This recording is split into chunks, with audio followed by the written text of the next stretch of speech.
Hola, muy buenas tardes a todo mundo. Bienvenidos a esta charla que tenemos hoy alrededor de la obra de uno de nuestros más destacados novelistas mexicanos, David Toscana. Pero antes de empezar, quiero agradecer a la Dirección de Literatura y Difusión Cultural y a la coordinación, a la Cátedra Carlos Fuentes. Y por supuesto a esta hermosa fiesta del libro y la rosa en la que estamos todos hoy congregados. Y bueno, si todavía están por ahí parados de pie, bienvenidos a sentarse y acompañarnos para que conozcan algo de uno de nuestros más importantes novelistas vivos, David Toscana, que aunque hoy no nos acompaña, vamos a hablar justamente de él. Bueno, yo voy a moderar la mesa y tenemos dos invitados. En primer lugar, tenemos a Mónica Lavín y en segundo lugar a Raúl Carrillo Arciniega, excelentes lectores de David y asimismo muy importantes novelistas. De más está decir que podríamos haber hecho una mesa igualmente de Raúl o de Mónica, pero en esta ocasión le tocó a David. Y bueno, voy a decir unas palabras, una pequeña semblanza de Mónica, ¿verdad? Aunque es muy larga la reseña y la bibliografía de ambos, voy a ser un poco breve y decir que es autora de más de una veintena de libros de cuentos, de novelas y de ensayos. Ha sido Premio Nacional de Literatura Gilberto Owen y también Premio Narrativa de Colima por su novela Café Cortado. Creo que es una de las más famosas, quizás ustedes la conocen. ¿Estoy hablando muy cerca del micrófono? ¿No? Bien. Bueno, entonces les recomiendo mucho esta novela Café Cortado, Premio Iberoamericano de Novela Elena Poniatowska, y Yo la Peor, una novela sobre Sor Juana Inés de la Cruz y su época.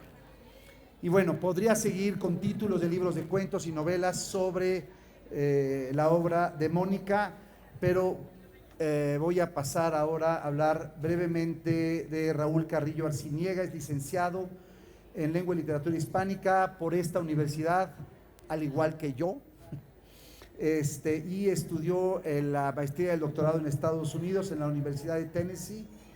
Es actualmente profesor en Charleston, South Carolina, en Estados Unidos, y tiene varios libros de ensayos, entre ellos José Gorostiza y Jorge Cuesta, un examen de su poesía, y asimismo 4 novelas que yo he leído todas, pero que no están en la semblanza.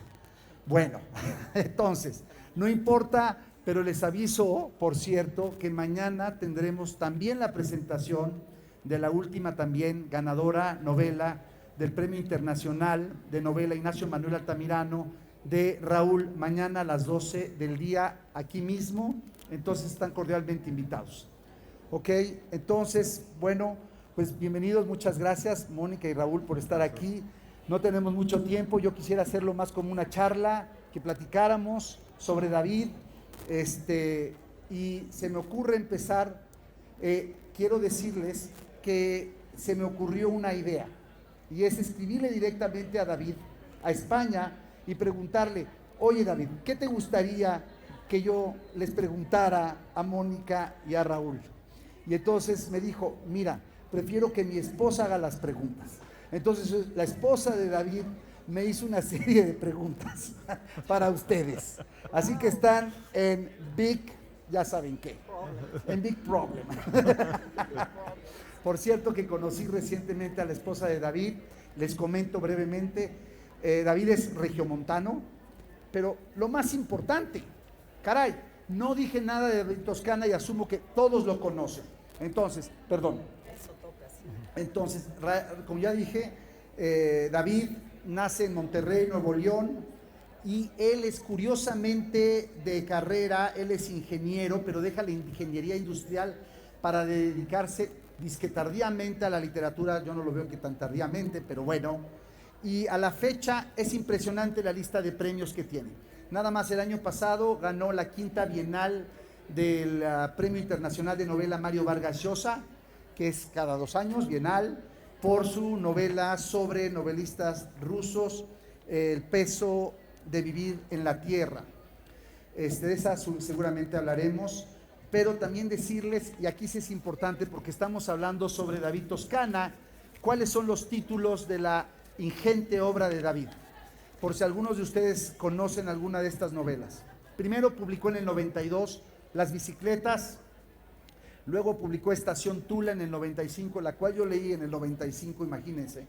Luego Santa María del Circo en el 98, la cual también leí por esos años. Luego publica Duelo por Miguel Pruneda en el 2002, El último lector en 2005, que también leí en su momento, El ejército iluminado, una de sus más famosas novelas, del 2006, Los puentes de Königsberg del 2009, La ciudad que el diablo se llevó del 2012, Evangelia del 2016, Olegaroy del 2017 y esta última que les comenté, El peso de vivir en la tierra, de 2022. O sea, si no me equivoco, son 11 o 12 novelas ya publicadas. Así que sí creo que merece la pena que al finalizar esta charla se acerquen al menos a leer alguna de las novelas de David. Y bueno, pues con esto, antes de empezar con las preguntas, le cedo la palabra. Mónica, ¿cómo fue tu acercamiento a David, a los libros de David, etcétera? Gracias, Eloy. Gracias a ustedes por estar con nosotros en esta charla sobre David Toscana. Gracias por la invitación y compartir con Raúl y contigo esta conversación, que sí, ojalá estuviera David, pero entonces ya no podríamos hablar del mal si queremos claro. hablar mal. Y no vamos a querer hablar mal. ¿Cómo conocí a David? Bueno, quiero decir que además tiene un libro de cuentos que se llama El Lontananza, y son una serie de cuentos que ocurren en un bar que se llama Lontananza, y que ya, bueno, entre lo que hablaremos, veremos cómo hay temas que se repiten, personajes de cierto tipo, obsesiones, pero lo conocí en el siglo pasado, finales del siglo pasado, 1997, en un encuentro de escritores que organizaba Juvenal Acosta, y fue precisamente en UC Davis. Era una asociación iberoamericana de escritores, medio ficticia, pero yo también fui presidenta de esa asociación, y ahí conocí a David Toscana, que solo había publicado ya Estación Tula. O sea, lo conocí con prácticamente su primer libro después de Las bicicletas, y era un encuentro pequeño, de una escala muy agradable, y nos hicimos amigos. Digamos, había cierta complicidad en nuestros caminos muy paralelos. Yo también venía yo venía de la biología, él de la ingeniería industrial, y habíamos decidido ser escritores. Entonces teníamos algo en común, además de su deleitoso humor, esta forma antisolemne, esta difícil combinación entre hacer las cosas en serio, pero tampoco tomarse tan en serio. Sí. Entonces, desde entonces he seguido. Luego este encuentro de escritores ocurrió en Chile, luego ocurrió en México, me tocó a mí hacerlo en Morelia, y después iba a ser en Portugal. Pero el poeta portugués quería que fuera Carlos Fuentes. No estos escritores que llevaban un libro, 2 libros, sino un peso pesado. Y ahí se diluyó nuestro encuentro, pero no la amistad con David Toscana. Ahí fue el comienzo de lo que sigue siendo una amistad, una admiración, una complicidad. Yo sí conozco a Sara. Yo he comido en casa de David y Sara en Madrid, y son una pareja absolutamente gozable, y les gusta comer. Sí, no solo les gusta leer, pintar y hablar de libros. Pero son delgaditos. Sí. Son delgaditos. No sé cómo le hacen, pero si se vuelve uno su visitante a la mesa, peligra. Y Raúl, ¿cómo conociste a David? Y también dinos qué libros empezaste a leer de él.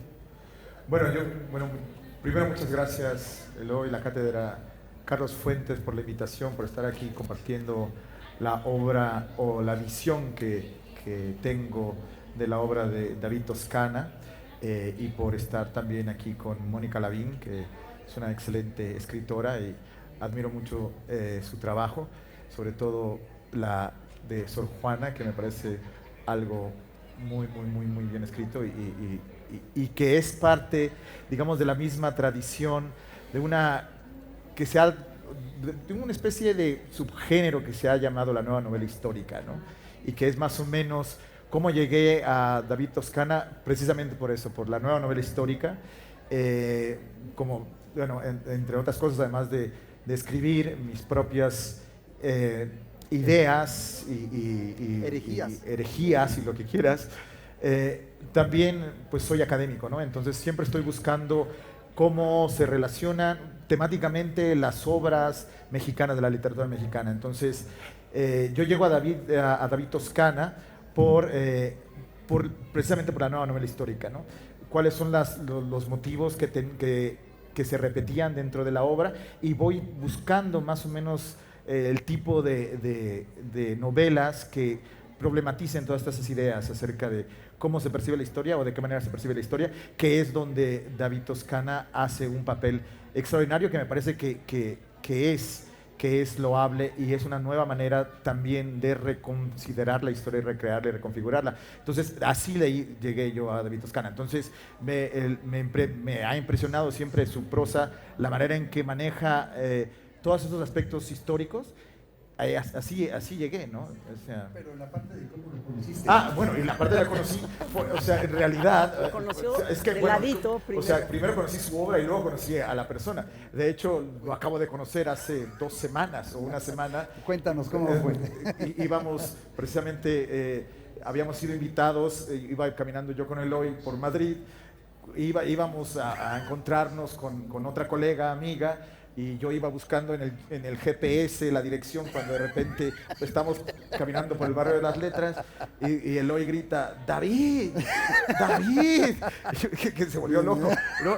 ¿A quién te encuentras? Y nos encontramos a David Toscana caminando con una bolsa de comida china. ¿No? Así lo conociste. Así lo conocí. ¿No? Entonces, digo, siempre conocer al hombre detrás de la obra resulta bastante, pues, caprichoso muchas veces porque bueno, cuando lo lees a un discurso narrativo y cuando ves a la persona ya en carne y hueso, pues tienes otra idea de lo que tendría que ser un escritor, ¿no? Siempre me llama la atención eso. Y Raúl, ahorita que mencionas que lo conociste a través de la nueva novela histórica, ¿te refieres a? Me refiero al nuevo movimiento de 1980 más o menos. ¿Pero a qué novela?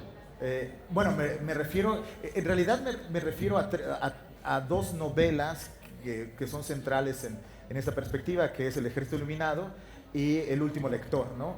Cuando realmente veo ya que se enfoca a estos problemas históricos, ¿no? Y también, bueno, como tuve la oportunidad de conocerle allá en Madrid, estuvo participando también en este encuentro de escritores y pues ahí pues prácticamente habló de su pasión por el pasado, ¿no? Dijo, bueno, lo mío es el pasado, ¿no? Él siempre está refiriéndose al pasado en sus obras y eso es la nueva novela histórica, que trata de recuperar, reescribir todas las cuestiones históricas como se perciben desde otra narración, ¿no? Entonces, cosa que tú has hecho también en el libro de Sor Juana, ¿no? Y aprovecho, ya que estamos hablando de eso, para ti, Mónica, la primera pregunta de Sara, que por cierto, Sara, la esposa de David, es polaca, y ellos vivieron en Polonia, y David dice que habla polaco. No estamos seguros cuánto, porque no saben, ¿verdad? No saben. Pero habla polaco. Sí. Pero ahora vive en Madrid, como bien dijo Raúl. Y la pregunta de Sara es para ti, que tiene que ver justo con lo que tú acabas de mencionar, Raúl. Dice Sara, si a pesar de que Toscana no tiene ninguna novela ubicada en el presente, ¿tiene significación para el mundo contemporáneo? Wow, la pone muy difícil. Sí, desde luego. Es que lo que está mirando David es a la condición humana.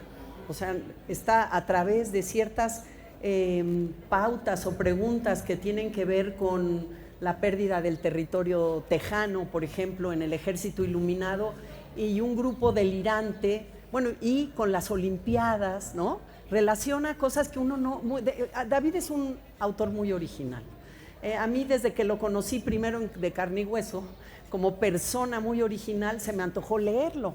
Y la lectura no me no me defraudó, al contrario, me hizo admirar una inteligencia y una originalidad en la mirada y un cuidado en la prosa que es cada vez más,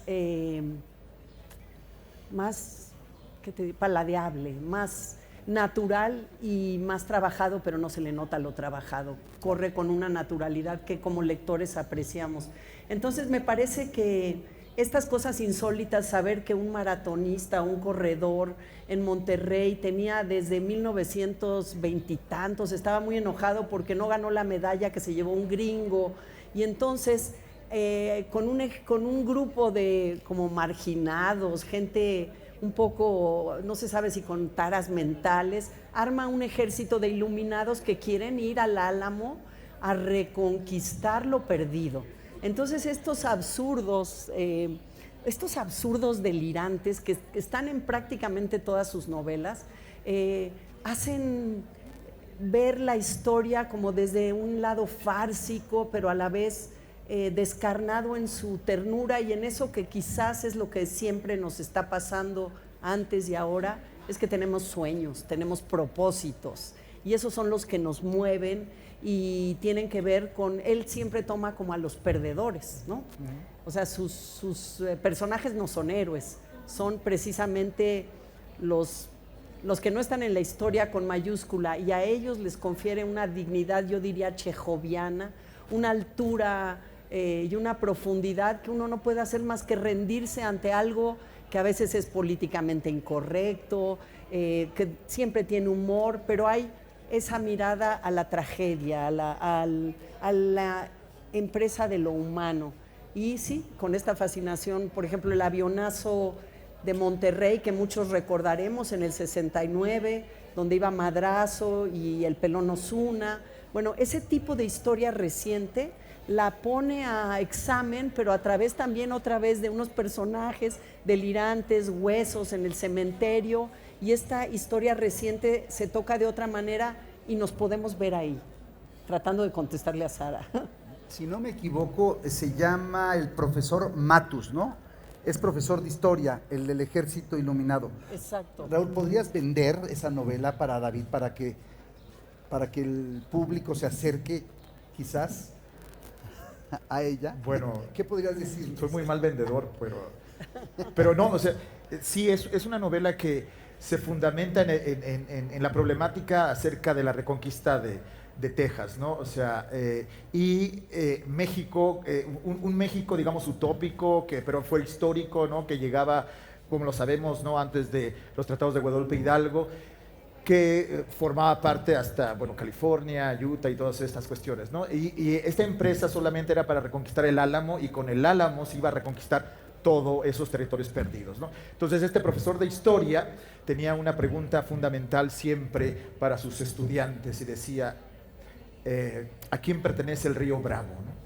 Entonces, de acuerdo a esa pregunta, esa respuesta, era como determinaba sus clases, o pasaba o tronaba a los que no dijeran de México, ¿no? O sea, que toda esta parte de Texas, ¿no? ¿A quién pertenece Texas y quién que se tendría que reconquistar el Álamo, ¿no?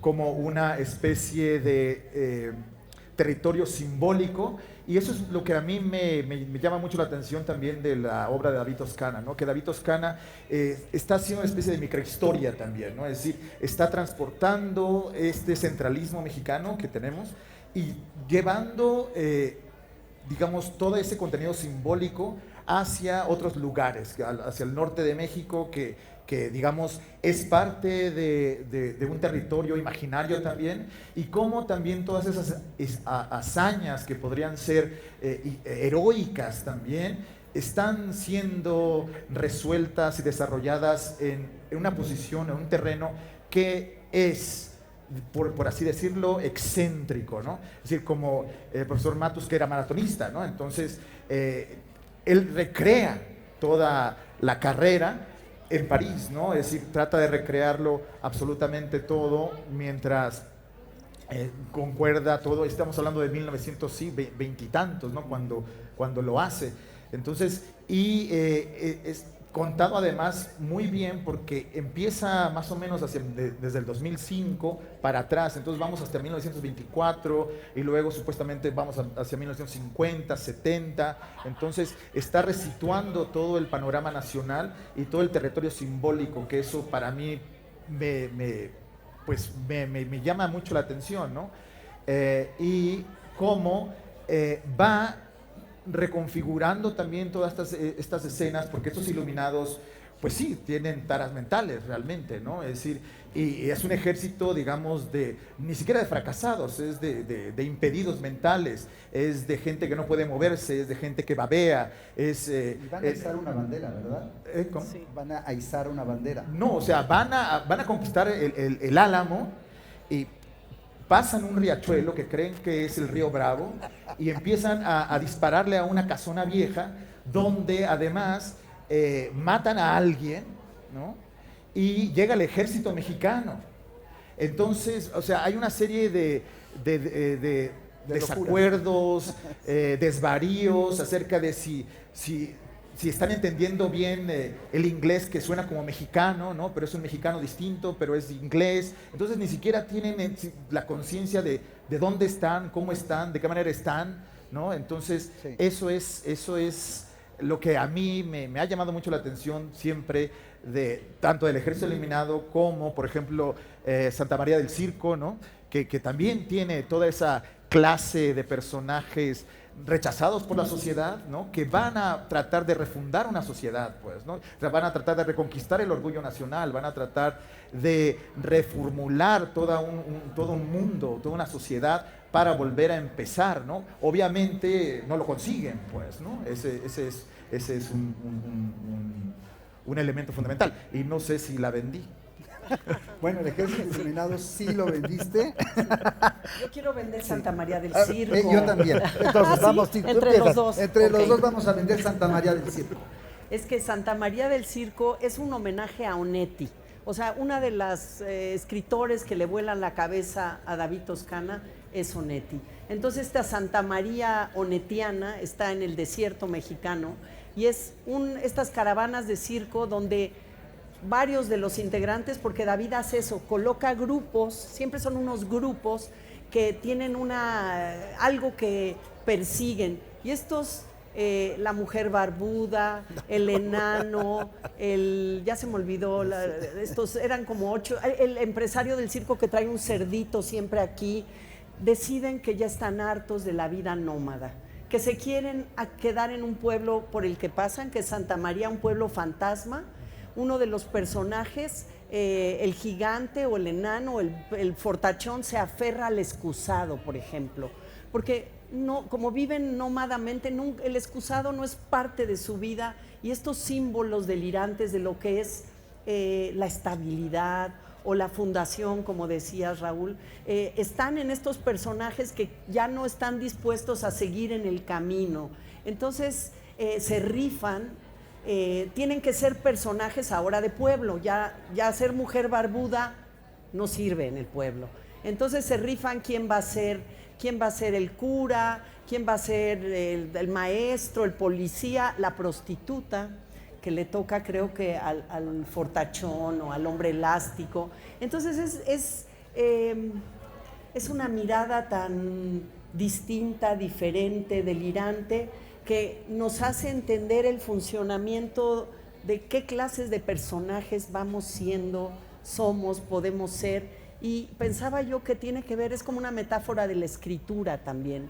Yo creo que ser escritor es ser un poco nómada, porque estás tan pronto en una novela como la terminas y te vas con la caravana del circo a la siguiente novela, a fundar otra vez un territorio donde te puedas quedar, y luego hay que seguir en el camino. Entonces esta tensión entre andar en el camino y quedarse me gusta muchísimo de Santa María del Circo. A ver, ¿tú cómo la vendes? A ver, primero tengo que confesar que la leí, salió en el 98, o sea, sí, la leí en el 99. Imagínense, hace 25 años me acuerdo de la mujer barbuda, me acuerdo del enano, me acuerdo que es una caravana trashumante, y por supuesto es un obvio homenaje al, si no el mejor, uno de los mejores novelistas en lengua española, que es Juan Carlos Onetti, ¿verdad? Y a este mundo que inventó Onetti, que se llama Santa María, ¿verdad? Así como García Márquez inventó Macondo y Rulfo inventó Comala, bueno, pues Onetti, el uruguayo, inventó Santa María. Y por supuesto, David es un admirador, como nosotros, de Onetti. Por cierto, si hay una sola novela que tienen que leer antes que a David, es El astillero de Onetti. Es una novela que hay que leer ayer. Francamente, es una cosa, y no les digo las demás, pero El astillero es la obra maestra latinoamericana, realmente infravalorada desde el punto de vista que no tuvo el éxito de otras contemporáneas, ¿verdad? Como El siglo de las luces, o 100 años de soledad, o Rayuela, pero es una gran novela de 1961. Y bueno, si David Toscana rinde homenaje en Santa María del Circo a Onetti, por supuesto. Y yo te quería comentar a los dos, les quería preguntar, en mi memoria, en mi recuerdo, para mí es inextricable la fusión entre una película de Jodorowsky, de Alejandro Jodorowsky, que se llamó Santa Sangre. No sé si recuerdan Santa Sangre, aquí en el público vio Santa Sangre, ¿sí? Que era sobre un circo trashumante lleno de locos y de cosas extravagantes. Y en mi memoria, Santa María del Circo de Toscana está unida, asociada a esa película de Jodorowsky. ¿Tú la viste, Raúl? Sí.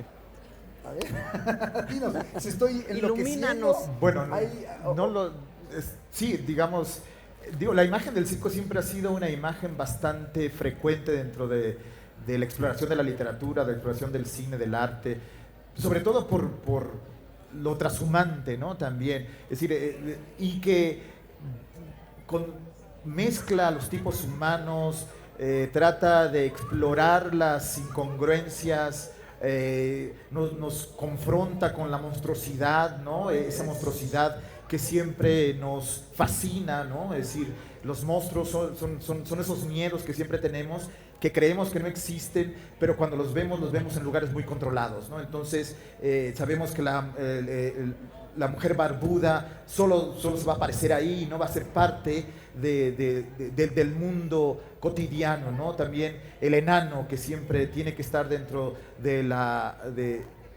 circo, ¿no? Y verlos a la distancia es precisamente que nosotros también podemos poner distancia ante la monstruosidad, la admiramos, nos deleita, de alguna manera nos convoca a una reflexión, pero dentro de un espacio controlado, ¿no? Entonces, cuando se utiliza o se ha utilizado, y lo hace Toscana muy bien, es precisamente sacar a estos, digamos, monstruos de su itinerancia, para mostrarlos dentro de una sociedad ya sedentaria, y que esa sociedad sedentaria vaya a buscar esas, digamos, practicidades que hay en el mundo, y cómo también la vida también suele ser algo azaroso también, ¿no? Al final la gente se dedica a lo que se dedica por cuestiones bastante caprichosas y azarosas, ¿no? Entonces creo que estas imágenes del circo siempre están presentes dentro de esta itinerancia, ¿no? Y eso es lo que fascina del circo, la monstruosidad, ¿no? Entonces sí está esa imagen de la Santa Sangre, y es importante también decir que David Toscana odia el cine.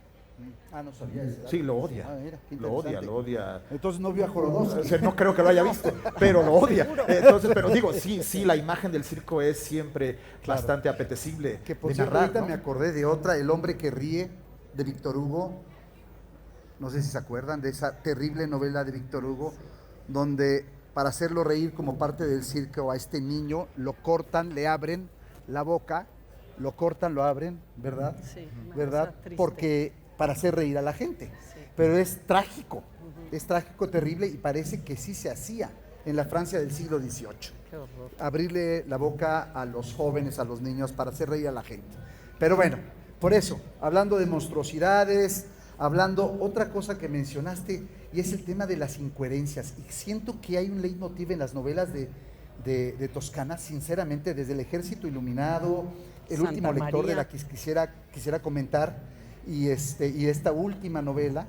Entonces, en Santa María del Circo le gustan las incoherencias, como hay una incoherencia en el mundo que es necesario explorar desde sus monstruosidades hasta sus taras, hasta otros aspectos, ¿verdad?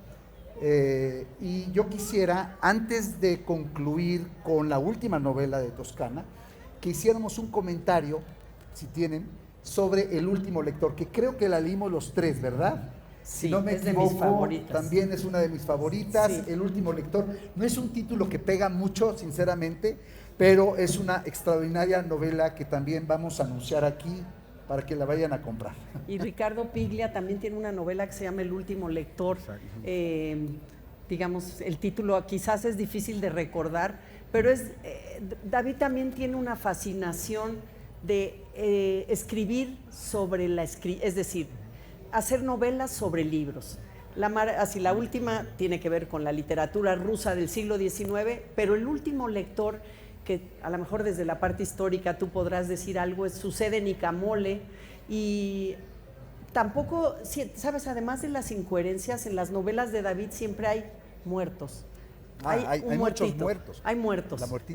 Y aquí hay una niña, se encontró un zapatito de charol, hay un pozo, se necesita saber qué pasó, quién mató a la niña, mientras hay un hombre que reparte agua porque es una zona desértica, y hay un personaje fascinante que se llama Lucio, que es el bibliotecario, a quien algún gobierno en algún programa le mandó cajas de libros para que en su propio espacio administre o regentee una biblioteca pública, y entonces lo que hace David Toscana es, bueno, finalmente lo que hace, este bibliotecario va abriendo las cajas, le dicen que ya no le van a mandar nada, bueno, con lo que tiene ahí dice que tiene suficiente para préstamos y para, como en el Quijote, que es otro de los grandes, digamos, no solo es grande en la literatura, sino un gran peso en la obra de David, el Quijote, con este hombre iluminado,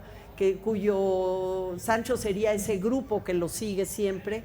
Entonces el bibliotecario va diciendo, no, en este libro son libros falsos, no existen. Entonces David inventa títulos, autores, pero va haciendo una especie de crítica literaria fascinante a través de, no, la hoguera, a quemarlo, no sirve porque... Claro, el hombre después de tal escena, el cliché de que saca su cigarro y fuma, y todos los escritores españoles, y entonces empieza a pasar por la guillotina. Como Don Quijote, y hacer su veredicto de lo que vale la pena en la literatura, a la par que utiliza estos libros para decir que en los libros están las respuestas, y que quién mató y qué pasó con la pequeña... Babette, como el festín de Babette, se puede descifrar desde la lectura. Esta línea muy fina entre realidad y libros y literatura, que es parte de la temática de David. Decirte nada más que contestaste la segunda pregunta de Sara. Es que me las mandó antes, no es cierto. Que era justamente la influencia de Cervantes en la obra de David, y obviamente en El último lector es donde está muy notable, ¿no? Muy notable, empezando por este bibliotecario del pueblo, Icamole, ¿cómo se llama el pueblo? Icamole. Y que por cierto existe ese pueblo Icamole. Díaz, sí, ¿no? Sí, exactamente. Sí. Tiene que ver con una batalla de Porfirio Díaz que supuestamente se llevó a cabo ahí, pero que ya nadie reconoce, ya nadie recuerda, porque supuestamente, según lo que comenta el último lector, Lucio, que es la historia, y empieza a replantear la historia como si fuera una narración, ¿no? Que eso más o menos es el nuevo giro historicista, ¿no? que se ha dado a partir de Paul Ricoeur y todo esto, donde se está tomando o se está dando esta posición de la historia como narración, ¿no? Es decir, la historia al final son la narración de hechos que utilizan los mismos procedimientos que utiliza la literatura para que nosotros sepamos algo que en realidad no hemos corroborado, ¿no? Entonces, y que todos estos elementos históricos siempre son lo que son gracias a ciertos momentos políticos históricos que van a reforzar ciertos discursos históricos, ¿no? Y eso es lo que sucede precisamente con la batalla de Camole, que ya nadie recuerda porque la ganó Porfirio Díaz, ¿no? Entonces sí existe. Sí, no, sí, y hace la reflexión precisamente dentro de la novela de todos estos procesos históricos y de quién sí llevó o ganó la batalla narrativa, ¿no? Dentro de la historia, ¿no? Que ya lo sé, que sabemos exactamente quién fue y lo dice explícitamente en la novela David Toscana Madero, ¿no? Madero, a quien critica, ¿no? Dentro de la novela a través de Lucio, ¿no? Que tiene esta biblioteca. Que sí, que al final, y también es importante señalar que hace todo un repaso no solamente narrativo, sino estético también de las obras, ¿no? Sí. Es decir, está realmente juzgando la valía literaria de las obras de acuerdo a la ejecución, ¿no? Y sí, lo que nos dice finalmente es que si algo no está contado, en realidad no ha existido, ¿no? Es casi como lo que los jóvenes, porque yo ya no soy joven, por supuesto, dicen ahora, si no existe, si no lo pones en Facebook e Instagram, nunca existió, ¿no? Entonces, de alguna manera, lo que él nos dice es que realmente aquello que pones en la literatura es realmente lo que ha existido y de acuerdo al momento histórico es. Y entonces sus juicios estéticos, sus juicios narrativos son bastante fuertes y duros, ¿no? Es decir, empieza a leer, como bien dices, Mónica, los principios, y bueno, esto va a seguir así, esto va a seguir así, y tiene el infierno de los libros es el sótano donde hay muchas cucarachas que además se comen a los libros, ¿no? Entonces esto es también ya desde un punto de vista simbólico bastante entretenido y esta idea de que van a descubrir quién mató a Babet, Babet, ¿no? Babet. Sí, quién la mató a partir de la novela, ¿no? Entonces vamos a estar descubriendo quién es y obviamente quien la mató es No, a lo mejor lo leen. Así no lo digas. Perdón. De aquí van a salir a comprarla. Perdón, es que bueno, ¿verdad? es Levanten la mano, la voy a comprar. Es que es muy Ya, importante, mira, es que es muy importante. vas a arruinar la- Era muy importante decir lo que ya no voy a decir, perdón. Sí, es- podemos Bueno, decir dilo. nada más es que un es poco quizás la novela, Ajá. yo creo, más metaficcional. Sí, no me es equivoco, súper, sí, es- metaficcional en el sentido cervantino Ajá, y sí. también de crítica literaria. Hace Exacto. al estilo de argentino que acabas de mencionar. Piglia. De Piglia, de Ricardo Piglia. Piglia. Ajá. Es muy crítica literaria, muy metaficcional, pero al mismo tiempo yo no recuerdo que haya sido un libro difícil de leer, No. ¿verdad? No es difícil de leer. Te lleva de la mano. Sí, es es un libro muy entretenido. rápido de leer y también eso es lo eficiente de la escritura de David Toscana, ¿no? Que es complejo, pero eficiente al mismo tiempo, ¿no? Y que maneja criterios estéticos bastante tajantes, digamos, ¿no? Dijiste algo que es bien importante que quiero mencionar, es antisolemne. Sí. Y les voy a decir algo aparte, es de los pocos escritores que cuando lo conoces también él es antisolemne. Entonces es realmente un gozo tenerlo con él, tomarse un café con él y leer a Toscana es lo mismo, francamente. Es de un sentido del humor bastante negro también.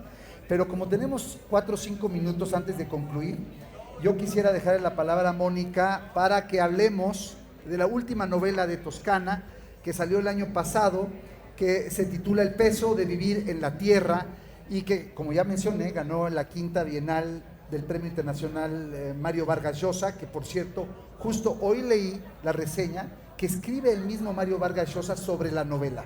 O sea, no poca cosa que para mí el escritor vivo en español más importante haya escrito sobre esta novela un sendo artículo que les recomiendo leer en El País. Y bueno, ¿qué nos dices de esa novela? Mira, aparte de bueno, David se jactaba de no ir al cine y de ser el único autor que no había recibido premios hasta que, bueno, con El último lector empezó a recibir premios, el Antonina Ortod, el Fuentes Mares, y con esta novela también el Mazatlán, ¿no? También el Mazatlán, y le dieron el premio a la excelencia de las letras en la Feria de la Lectura de Yucatán este año. Es decir, ahora ya en sus solapas, las de los libros, cuelgan las medallas que ha cosechado. Entonces ya no puede decir eso, pero sí dice: no voy al cine ni tengo redes sociales. Es en ese sentido un autor que es un escritor de tiempo completo, que se la ha jugado sorteando la vida con freelances, traducía a Chip y Dale, ganaba premios o tenía una beca, o sea, pero no ha dejado de perseguir la excelencia. La excelencia, y quizás por eso podemos llegar al Peso de vivir en la tierra, que es otra novela sobre literatura, nada más, y es muy interesante porque para mí David tiene novelas que ocurren casi todas en Monterrey o en pueblos del norte de México, o en Europa, en Varsovia, con Monterrey, o una que es la novela Varsovia exclusivamente. Pero esta novela es un lector de los rusos, ha leído a todos, a Dostoyevsky, a Tolstoy, a Chekhov, y entonces, otra vez, el delirante, las incoherencias, se le ocurre que él ya no va a ser Nicolás, sino va a ser Nikolai Nikolayevich. Y empieza a bautizar a su esposa Esmafra, empiezan a ser personajes de las novelas que ha leído y van tras el usurero, ¿verdad? Claro. El usurero, ¿se acuerdan que era una viejita usurera la que le presta a Raskolnikov en Crimen y Castigo? Bueno, pero van tras el usurero y lo quieren matar. Bueno, empieza a ser delirante en todo lo que hacen. Se roban a un tísico de un hospital porque necesitan un tísico, porque en las novelas rusas siempre hay un tísico, y lo meten en un ataúd, lo llevan paseando, lo llenan de ostras, mientras en otra vez una cantina delirante convence a todos los que ahí están así flotando en la embriaguez que eso es una estación espacial, que va a haber un lanzamiento de un cohete y que ellos van a ser testigos.